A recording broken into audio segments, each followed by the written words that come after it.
still, like you have random thoughts just pop into your head, but you can introduce new thoughts. You know, like you might have some random ass thought pop into your head, some impulsive thought, and you tell yourself, nah, I ain't gonna do that. I'm gonna do this. You know, you can control it.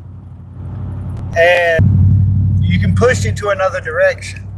Now look at Pakistans. You know, like so many Pakistanians marry their cousin for so many generations. It's caused a lot of inbreeding.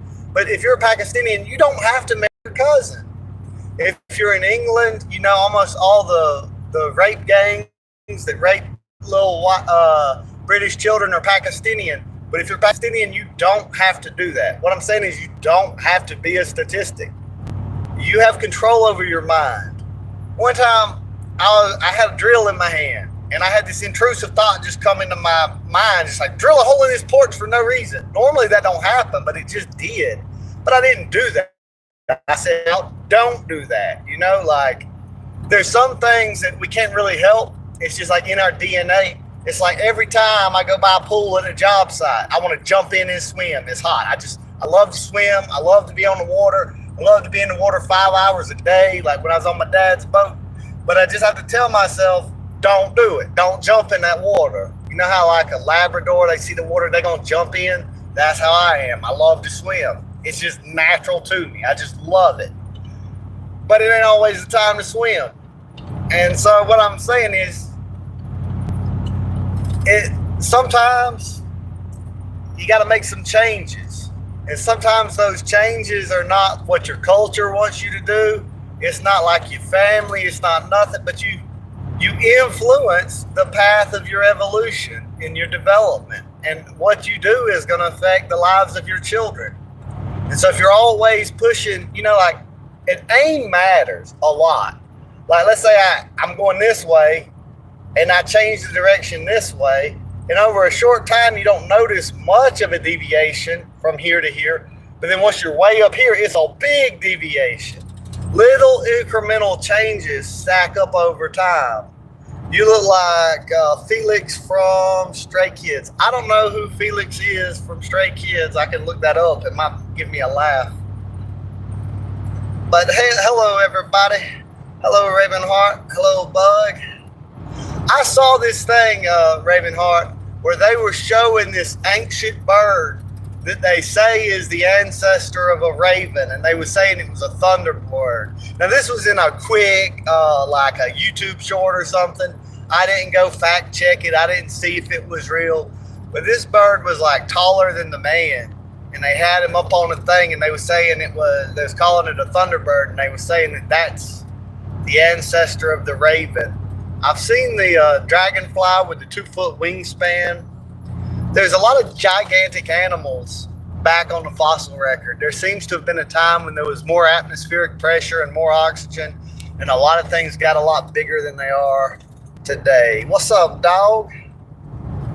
I remember when that come out. See, I went to middle school in Wheeler County, and they had redone the Who Let the Dog song out for like the second time or something. And we were the Wheeler County Bulldogs. And black people just started this new slang of saying, what's up, dog? What's up, dog? You know, now it's not offensive at all. You know, somebody said, what's up, dog? What's up, dog? But when it first come out, nobody had ever called me a dog yet. And I was offended by it. They were like, what's up, dog? I was like, I ain't no dog. What are you talking about? Language changes over time. A word will mean its opposite given enough time. And it's very important that you put a W in there, dog. But yeah, I just have to, it's crazy. You see some people, they'll make these little shorts where they're on the construction job and the water's just pouring off their face, and you think it's like exaggerated, like they're pouring water bottles off their face. Well, you're not like that on the ground, but when you get up on a roof and the sun's hot above you, the roof's hot below you, all the metal and everything you're touching and everything you're working with is hot, you will really see water, just sweat, just like a waterfall. You just constantly falling off your face. And it can really, message retracted. I didn't get to read it in time. I don't know what you said. And sometimes it's not an exaggeration. Sometimes you've really dripping water off your face like that. Water sweating out your body constantly. Your muscles are tired and aching. Gabe knows about this. I know about this. All the people at work know about this. You're working, you're hurting everywhere and everything. And you come in the house and you sit down and your woman's like, I want to go somewhere and do something. What do you want to do? And I'm like, man, I want to rest. And they're like, you never want to go do nothing. But you can't complain. They'll lose attraction for you. You really can't complain around women. You don't need to do that. You don't need to be, I'm tired, I'm sore. You're supposed to be strong, You're supposed to be able to endure without complaint. And I think that women, a lot of times, they don't know how much we're hurting, because if they have 1/10 of the stress we do, they complain 100 times more. If they have 100th of an ache in their body, they complain 1,000,000 times more. We just walk around hurting like crazy, every joint in our body, walking around for 3 hours in Walmart while they look at stuff. Don't get unhappy, because it's our job to make them feel good. If you got some kind of thought in your head, like if you're single, and there's a lot of benefits to being in a relationship. It's all, like I say, it's always trade-offs. There's no perfect world. There's no perfect solutions. There's pros and cons to everything, right? But if you're single and you're sitting there and you're thinking about something, and you just have a look, like you think about something you've done in your past, or something that happened at work, you get a look of annoyance or disgust or frustration, any little look on your face, you're able to process your emotions in private and in peace. You get a little look on your face, you feel a certain way, you process your emotions, you deal with them, and now you're fine. No big deal. Can't do that in a relationship. A woman detects it instantly. And she's not really so much, she's a little bit worried about you, but not really. A lot of her lifestyle and well-being depends on the relationship being great. So you just look like you weren't happy for a second. So now she's insecure and fearing, like, is this going to impact her relationship? So now she needs to know the information. She needs to know what's bothering you. She needs to know what you're thinking, but she can't handle it. She can't do anything to help the situation. There's nothing she could say to really make anything better. She just wants the information. And now you got to tell her. And now she's upset. Now her emotions are all over the place. Now she deals with her emotions by talking them out and everything. She can't just handle it on your own. No guy's ever talked to a woman about something and been like, oh, now I feel better. Now she's going to be very upset. And you're already a little emotionally upset, but now you're going to spend the next hour or two making her feel better. And it's not worth it. But you do not have you cannot just be like, that's none of your business. I ain't going to tell you. Because then you're doing something secret wrong. You're not, but I'm just saying, that's what she's going to think. She's like, why won't you tell me? So there's a lot, being a man, there's a lot of you just have to bear pain in silence. It's really not going to you just got to deal with it. You just got to. I don't care if they hear me. Let's see. It's just a mindset. You speaking facts. Hey, my mission is to restore the peace on earth and make people laugh and love again. That's a very positive and good, noble mission right there. That's awesome. That's cool. That's positive. That's good. But and I'm not saying nothing bad. I don't know what I'm trying to say. I don't blame women for being women or men for being men. I think that we've got a lot of problems in relationships due to the loss of community, because there used to be community as an outlet for these things. Women weren't just left at home all day while the man's at work. There was a community. There was women. Now we've got all kind of inventions and stuff, but it used to be a lot more labor intensive to make clothes and wash dishes. You didn't have machines to do all that. The women would have to go to the river, get buckets of water, carry them, physically do work and wash. They'd be tired too, and they would do it as a community. They would cook as a community. They would wash clothes as a community. They would have sewing bees where they're together in a room talking to each other while they're making blankets. So women weren't so lonely. They had a community, and they had other women to talk about. Women would talk with other women about things that now they can't do that. Their man has to be the community and the man. And the woman has to be the community in the man. There's no community anymore. when my great grandparents were alive, there was way more segregation of the sexes. Like boys and girls didn't go swimming together. That was considered bad. You know, like the women would be in the house and the men would be outside typically. And you'd have your great granddaddy, your granddaddy, your daddy. They're all on the porch with their brothers and everything. And the older people are telling stories and passing that generational knowledge down to the next generation. And you're out there doing work together and stuff while the women are cooking in the house and the little girls are learning from the women and the little boys are learning from the men. And it's all gone now. There's a community of bed bugs in your beard. Okay, there's not. If there was, I would know it and I would get rid of them. I do not like bed bugs. Bed bugs will get in chickens too. Like on a chicken's roosting pole, sometimes they'll get on the underside of it or on the edges of it. You got to check for that. And but I haven't had any problems with bed bugs for a long time. But about, I don't know, 5, 6, 7 years ago, there was a boy up the road that would always come over, and his parents, his family, they would never treat the bed bugs. Because, you know, a bed bug can be on a wall, ain't eating, like they can get blood from a human and sit on a wall for like a year without eating and still be alive. High temperatures will kill them, but it takes forever to starve them out. And so you can get rid of all of them but one, and then they come back. There is not a community of bed bugs in my beard, or they would have bit me. I would have noticed, and I would have gone DEFCON nuke on them. I would have sprayed and heated everything, and possibly just move early. Like I would, don't. You should put that in a song. I don't know, like when that comment was posted, what I was saying. Me, it's really hit and miss with me writing songs. Like I'll every now, it's like I don't even write the song. Every now and then it's just like I hear the song, it just comes to me, and I'll write a good song, and then I'll have like 10 years of just nonsense. Every song is trash that I try to write. Can't get it, just like writer's block. And then just sometimes it just comes to me. And I was a better poet and songwriter when I was young, in my 20s and in my teenage years. It's kind of weird how when you don't know as much about love, like in middle school, you're able to write poetry better than when you're a grown man and have experienced it. I guess a lot of poetry is idealistic and I don't know. Well, let me shut this door. You can't force it. That's very true. You can't force it.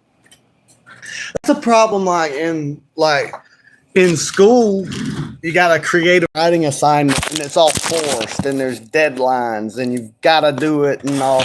And when you're under stress and pressure, your cortisol levels are higher. Stress hurts creativity. So if you're at school and you've got a really bad home life and you're stressed out all the time, it's going to hurt your grades because it's hurting your hormones. It's hurting your ability to be creative, and it's hurting your ability to remember and retain information. So it's really crazy how like you could go to school and you might be a straight A student, and then you get bullied and your grades go down, or your parents divorce and your grades go down, or you know, a death in the family, or your dad's stationed overseas in Korea for a year. We're not robots. We can't just, you know, school is a house of propaganda. Absolutely. The main purpose of school is for you to have blind allegiance to the state. Everything else is filler. The main part of school is from the time you're 5 to 18, say the Pledge of Allegiance. That's the main purpose of school, and to take the genius and creativity out of you, to get you to accept authority. An authority told you this is the answer. Repeat what they say, and just do that over and over and over again. Walk in a line, move when the bell rings. You know, school was a lot different. And like some of the greatest teachers and philosophers, they taught their students outside. And they walked around. Just a short walk helps your brain chemistry. You sitting in the same spot for an hour just to walk to another spot and sit in a spot for an hour and sitting down all day from the time you're 5 to 18, this makes you shorter. This makes you weaker. This makes your skeleton weaker. It makes your body never able to develop to its full potential. And it also hurts your brain. Sitting down all the time hurts your brain, not walking around and getting the blood flow. And, you've got a blood-brain barrier, and you've got your joints. For nutrition to get in your joints, your heart rate has to reach a certain amount to increase the pressure. Like, there's a lot of places in your body that's always being fed nutrition from your blood. But then you've got your joints. You've got to, you got to get that blood pumping a little extra. And school is going to, if you go to public school, which I did, most people do. If you go to public school, there's a lot of things. There's cutting the umbilical cord too quick before them stem cells get pumped in. That's the medical textbooks were a lot different before they bottom. And when they did, they changed a lot of the practices from the time you're born to going to school. Everything's been changed to handicap us. This isn't some paranoid schizophrenic delusion. It's the truth. Because we're really a tax farm. There's some people like John F. Kennedy that believe that humans were born to be, free and independent. And there's a lot of people that believe that we were born to be peasants and we were born to work so they don't have to. And I don't know who does. Learn to expect the ones who like school prisons. Yeah. Now, let me tell you something. Like, a lot of people will go ahead and assume, because I don't like public school and I say things about, they'll go ahead and assume, well, you must have been dumb and sucked at school and had bad grades. There were some traumatic times in my life where my grades slipped, but I was never failing. I did pretty good in school. I still think the whole system is bad and bad for kids. And also, humans are not all the same. So, like, not everybody has the temperament to just be sitting there and doing nothing all day. And especially not me. Like, and, if you're not lazy and if you've got some curiosity, school's going to be boring. And then also, I'm not a slave by nature. So my instincts would kick in, and I would look around and I'm like, we're fenced in with barbed wire. Our parents will go to jail if we don't come to this place. And then I would think about the logic of it. I would think about things. I wouldn't just do it. I'd be like, I'm pledging allegiance saying that America is indivisible. Now, I'm not saying I want America to be divided, but this is just a straight up lie. This is totally ignoring human nature, the fate of empires, the course of nations, the way things plan out. Like, America's not God. They're not an indivisible nation.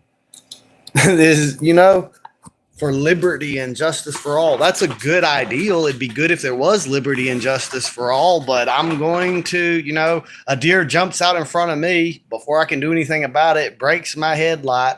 Now I got to pay a ticket that sits me back with my bills. Meanwhile, the senators are over here having sex with children and getting away with it. So that's not really liberty and justice for all. Don't call yourself a dumbass. Don't do that. Don't listen. In the world, right? Sometimes you might not have a single friend in the world. You need to be your own friend. Don't down your own self. Don't do that. Don't call yourself dumb. Don't call yourself lazy. Now, I'm not saying to be delusional. If you've got some deficits in yourself or some things you could work on, realize that and improve yourself. But don't talk to yourself that way. Be nice to yourself. Be your own friend.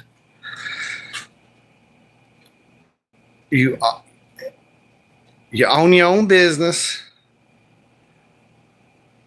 and you was able to find gold in Arizona in 2014.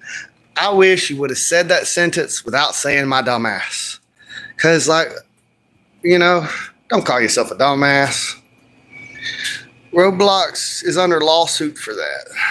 I'm far from dumb. I'm just speaking on not finishing school. Let me tell you something. I got a brother. My brother Jacob, right? His grades were higher than mine.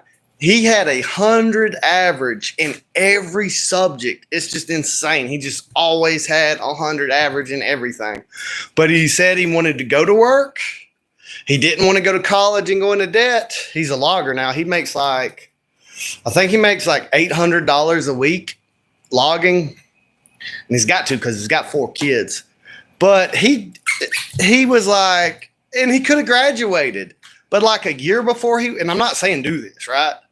But a year before he graduated, he just dropped out. He's just like, I don't want to go. And it wasn't because he couldn't finish. And he probably should have because he went his whole life and he's just got one more year to go. But he dropped out. He went straight to work at Piggly Wiggly. He found his girlfriend. He got a better job working at BP Timber. Then he goes to Beasley for more money. Then they want him to come back, so they give him more money. Then Beasley wants him to come back, so he gets more money. And he's got 4 kids. He's got a wife. He's got a house. I mean, he's renting it, but I mean, he's got a place to be at. This is his own place pretty much. And he's making good money and everything. And some people could be like, when he dropped out of school, people said, you're retarded. Why are you dropping out of school? You're dumb but it worked out for him. Like, what did he really need to go there another year for? That would have been a year less of paychecks.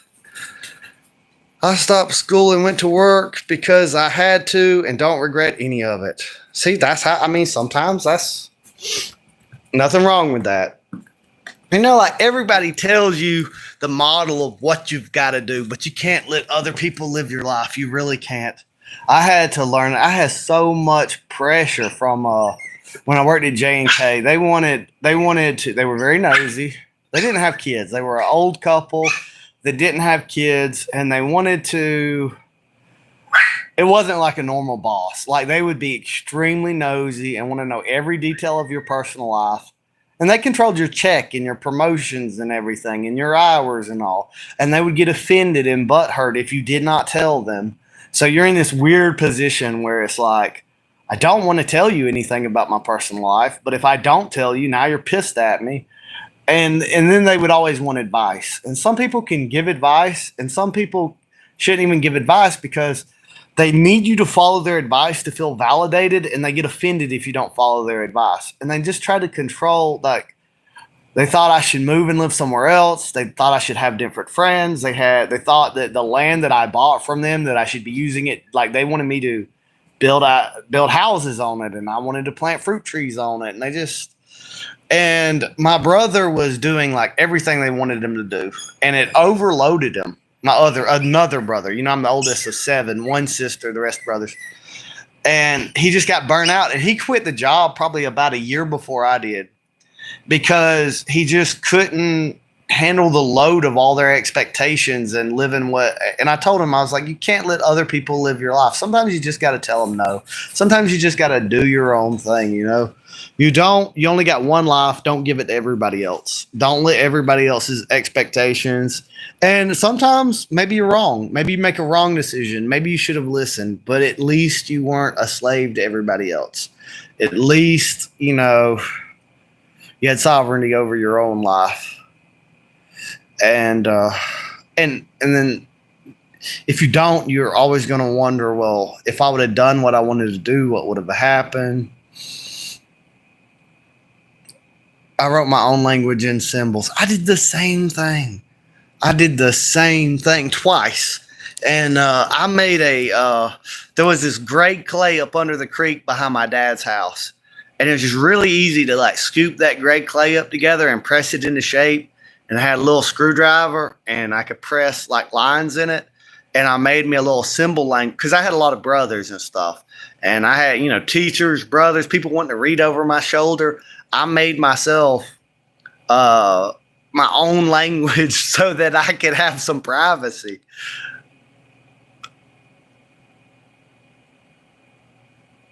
I truly walk my own path in life and am happier than ever.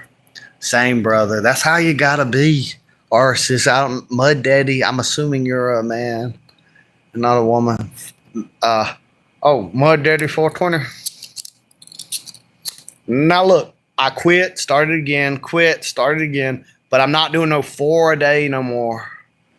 I'm just easing back off of it. I probably could have done this another 30 years if I didn't put so much insulation and concrete and tar and pine sap and everything else in my lungs. I worked so many jobs that are not good for my lungs.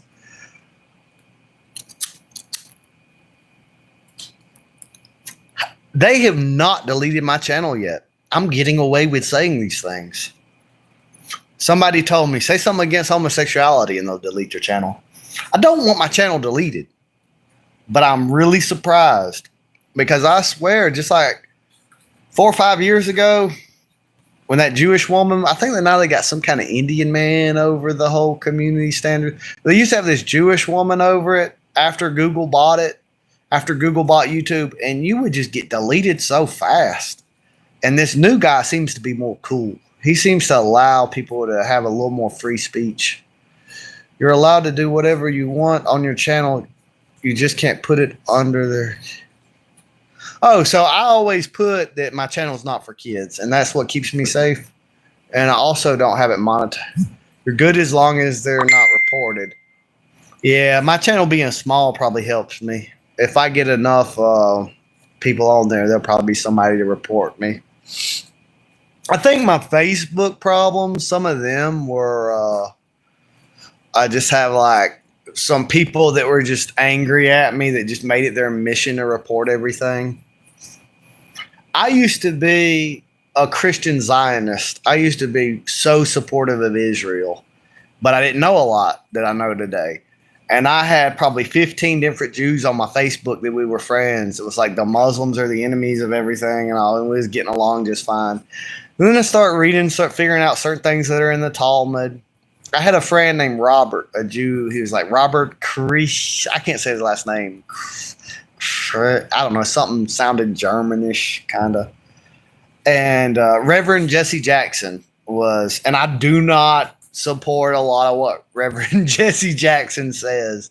Like, I don't think that like Yakub come up out of the hollow earth with his 2 brains made from 2 different alien hollow earth races, and the black Egyptian scientists created the white race and all that.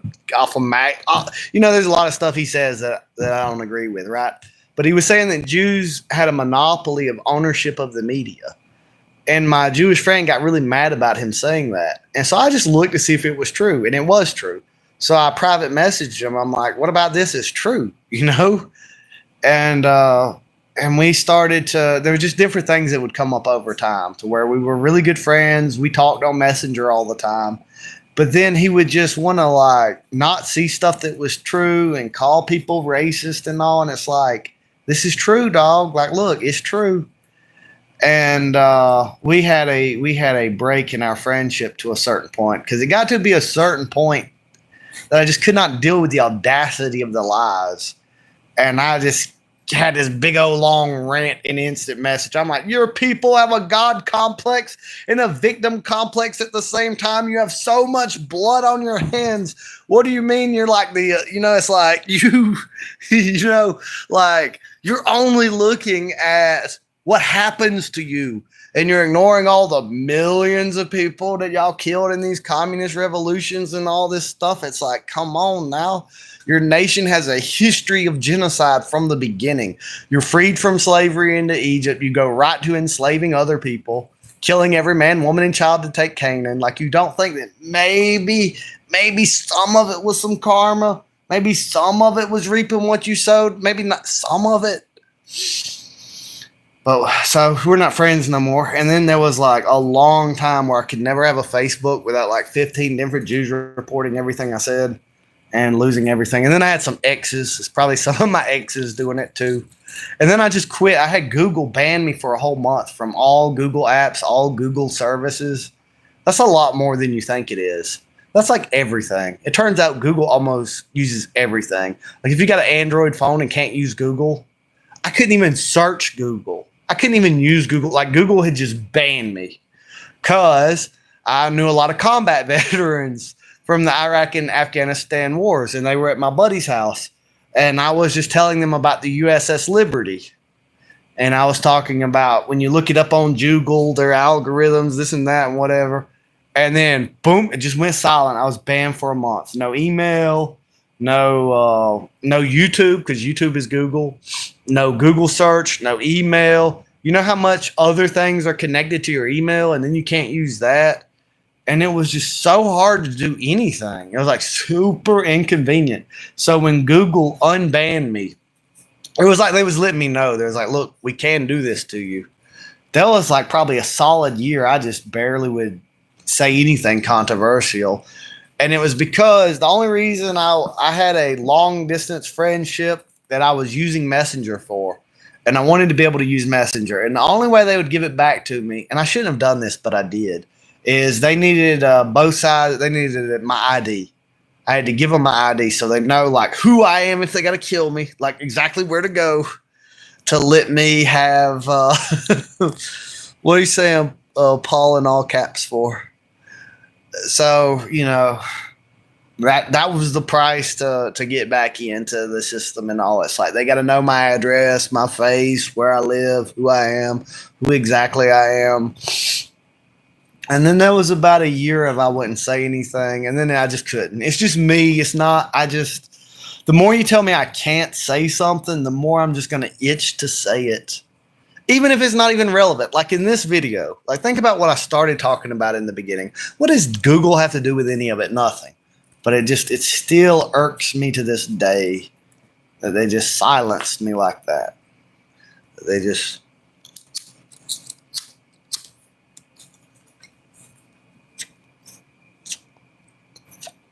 I know I have these visions of big artifacts flowing through space. Are you taking LSD, man?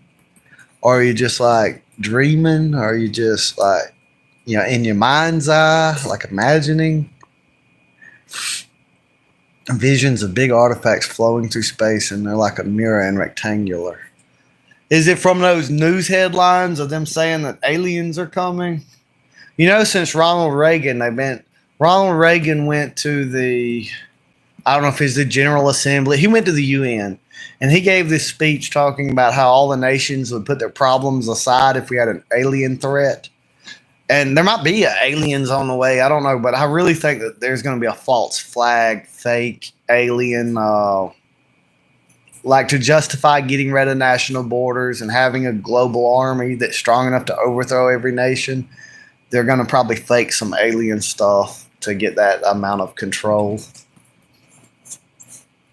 And they've been talking about 2 different objects moving through space. I had a dream when I was in 6th grade. I had a dream that, like, all the people that were talking about it in the dream, you would see like a star floating above their tongue. Everybody that was engaging in this star talk. And they built these rockets, and they discovered a new planet in the dream. And it was a very windy planet, but you can grow grain there. And in my dream, I was standing on the planet and all. And the planet, I guess, was real. But they were giving all these people, like, you could go to this planet, come, you know, go colonize this planet. And all these people were going to go to this planet. And it was a trick. They were just killing them, you know, like, so you never see these people again, but you just thought they were on this planet, you know, and it was a population control thing. And they were just, and this is a dream I had when I was in 7th grade.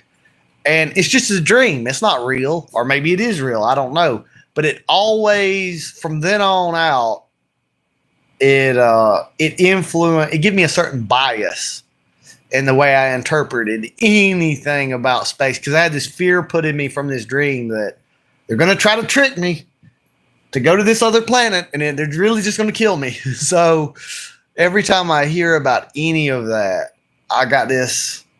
And my friend Kyle, he's telling me about how it's kind of silly, because by nature, I'm not superstitious. I never have been. when I was a little kid, I didn't believe in the broken mirror, open umbrella. I'm like, this isn't logically sound. I don't believe this causes bad luck. But the exception is when it comes to my dreams. I'm superstitious about my dreams. I dreamed about this dude one time, and then I go into work, and I see the guy I dreamed about. Now, probably I had seen him in the background and didn't pay no attention, and he's in my brain, and then I dream about him. But I'm just superstitious about it. I'm like, in my dream, this guy's a bad guy. Now I see him on aisle 3. I'm going to walk down aisle 2. You know what I'm saying? Like, I don't know. So, I almost put the fireside in my mouth. I've done that before and burnt my lip. I had some people keeps glitching at the most random moment. And I can see some, let me scroll down, see if and I can see some sun. I don't know what sun though. It's true, Paul keeps glitching. Okay, so I'm caught up on the comments. I'm gonna flip the camera around and show y'all this. Cause now, Little Bit has gotten braver than he used to be. Cause used to, Little Bit was just scared of Duke. He wouldn't play with him, but now they play together. Which Little Bit will only play with Duke if I'm nearby, because he doesn't feel safe if I'm not nearby. But Duke has wanted to play with Little Bit forever. He worked so hard. Little Bit was so scared of him. Duke would lay down. Duke, over the last 4 days, Duke put so much work into trying to tell that puppy, I'm not scary, play with me. And they finally get to where they can play together.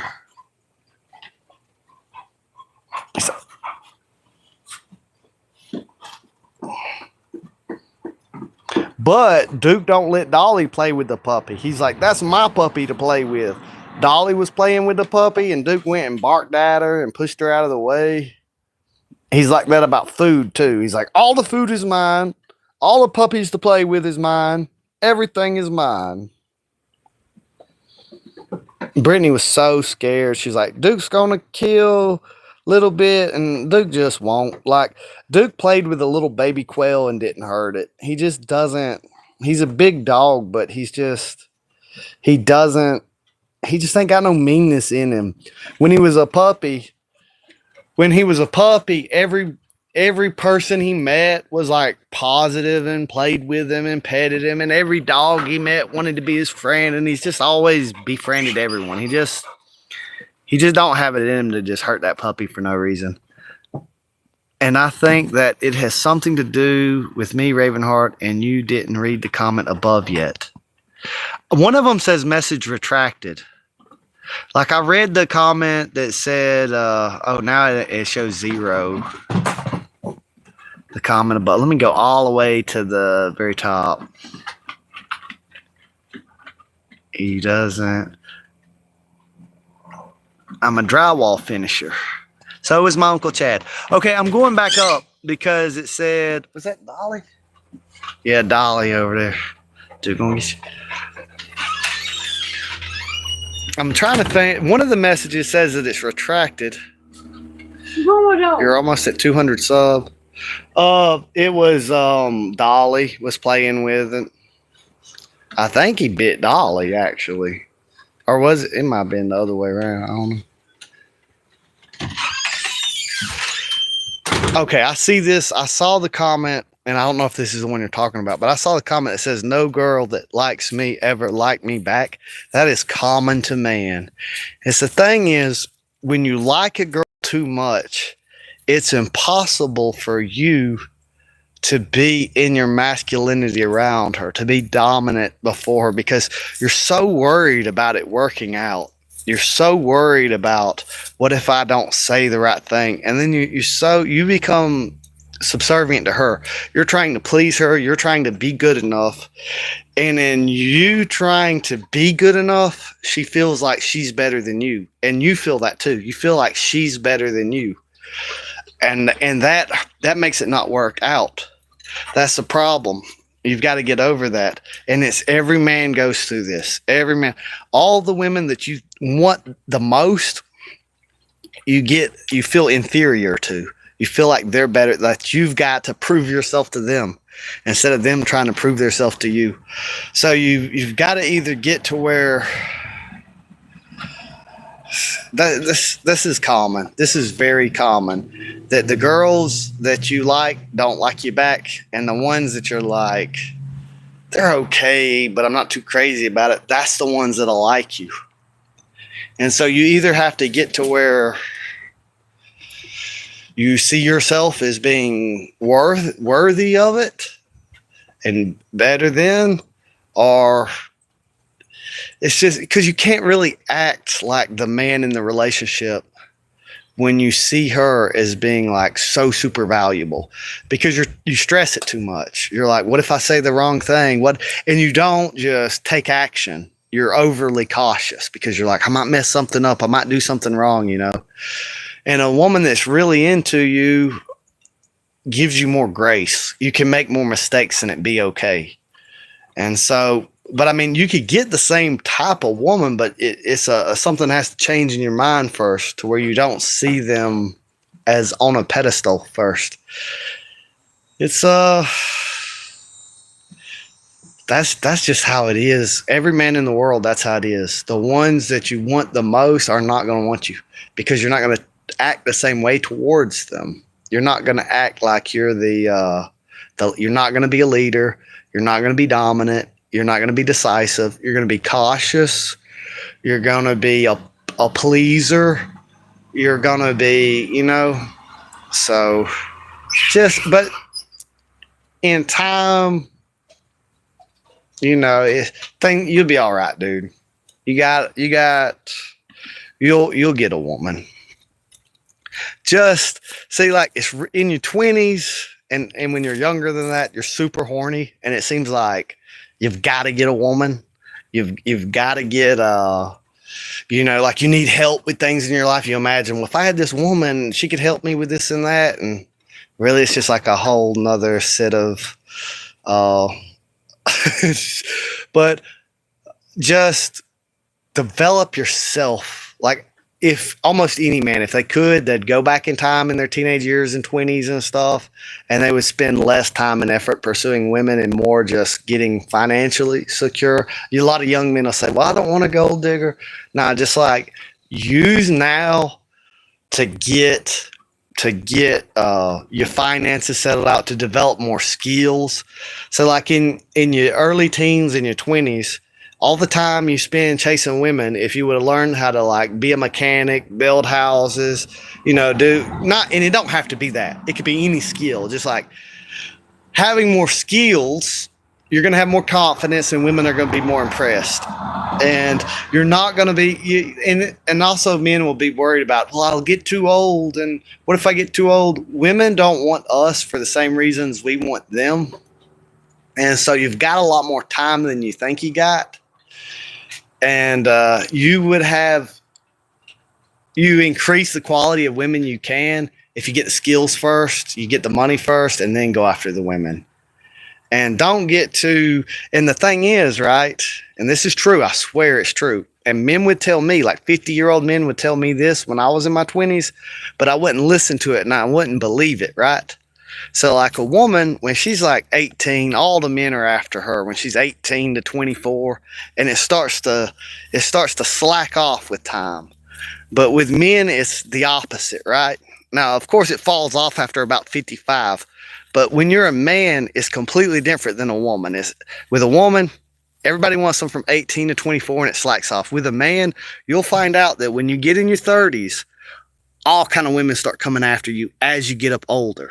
Like between 30 and 50, you'll have way more women after you than in your 20s. Younger women and older women.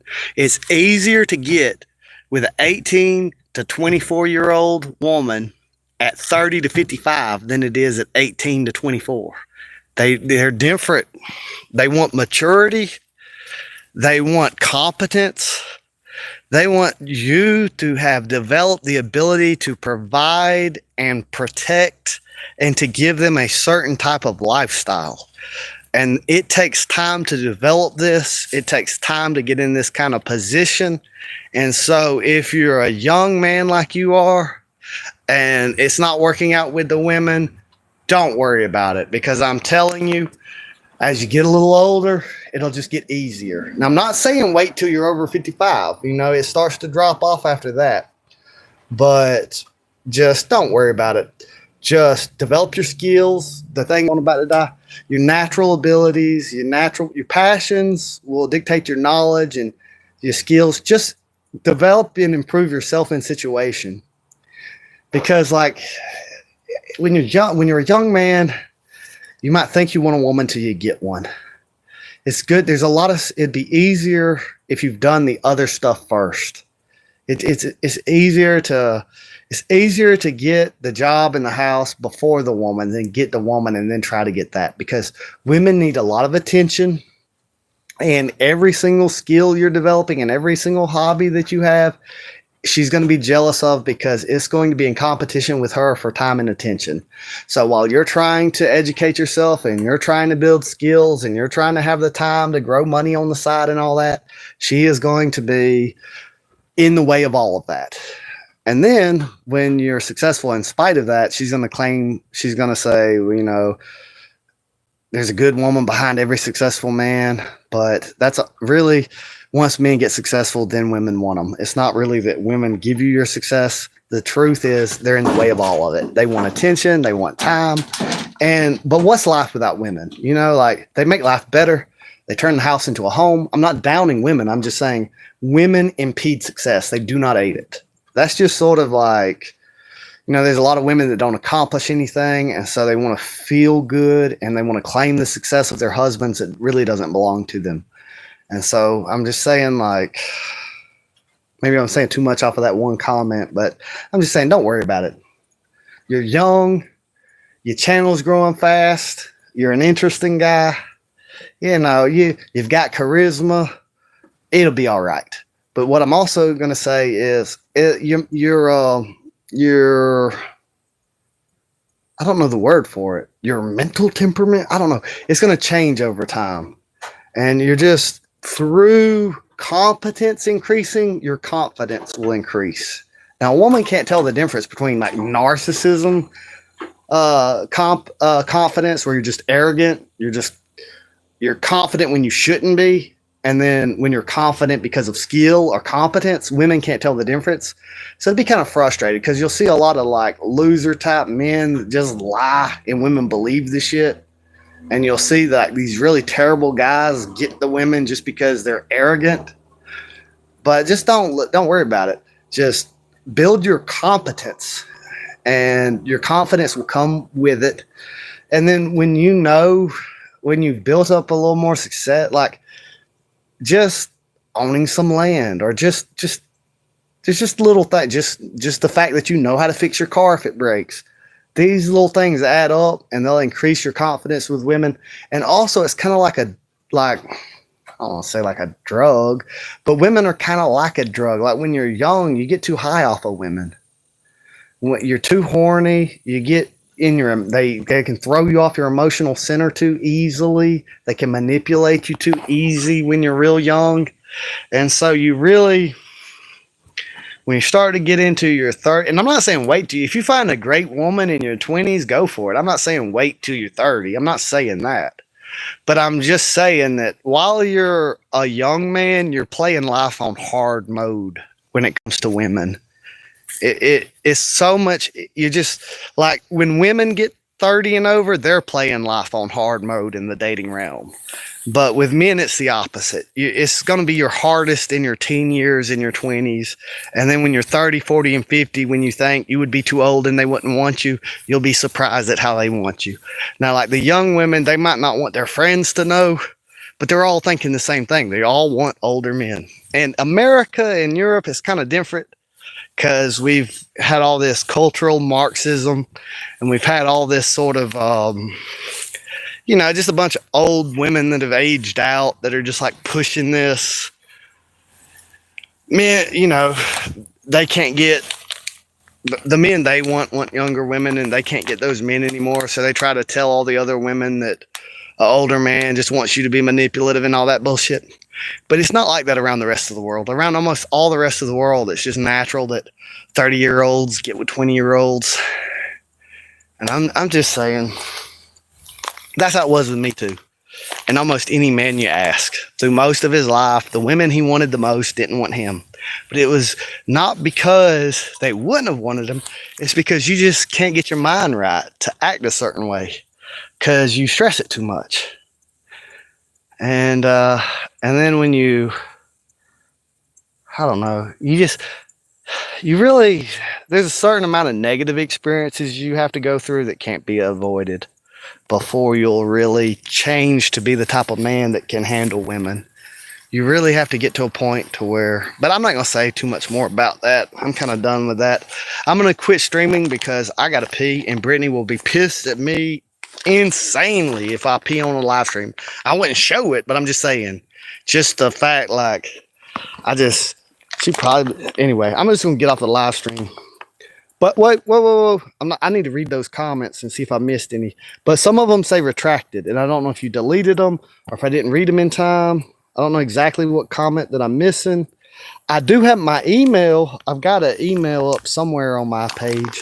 You can always email me too. Like if I don't see your comment, and and it's never because I'm ignoring them. I try to reply to them all, but you can always email me, and I'll get you back at the email too. I got 2 emails. I think I got one of them listed. I gotta pee. I gotta get off of this. Let's see. Where's the...